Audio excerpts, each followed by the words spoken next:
Mga kapuso, kulang nga classroom sa Western Visayas naglabot sa masobra 14,000 suno sa DepEd 6. Blended learning kag shifting sang classes. Ginarekomendar samtang wala pa matukod ang mga hulot klasihan.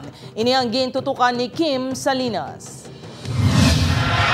Naglabot na sa 14,206 ang kinahanglan pang hulot klasihan sa Western Visayas.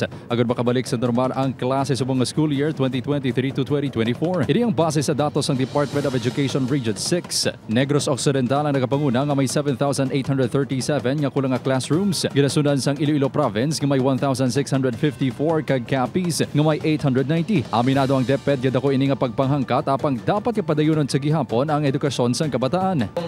Blended learning kung kaya, makatulong tayo sa shortage of classroom.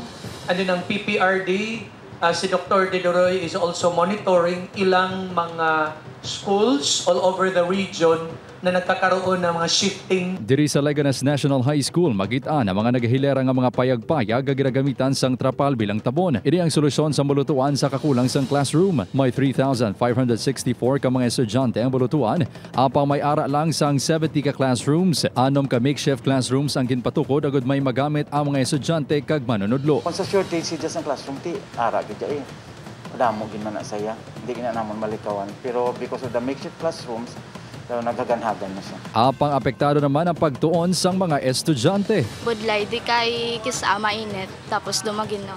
Ibagi dyan Japon, sir, kung ang regular gid nga classroom kay ti very conducive siya. Unlike sa makeshift kis, ang adong medyo mainit tong ugto, most especially after lunch. Apang para kay Ruth, padayon lang ang ila pagtuon. Way man problema, kay syempre may classroom man kami kag daw wala man kabalaga interrupt sa nga pag-eskwela. Suno sa DepEd ang shifting sang klase kag makeshift classrooms ang temporaryo lang nga solusyon samtang ginapagitaan pa sang pondo ang pagpatukod sang bago nga mga hulot klasehan.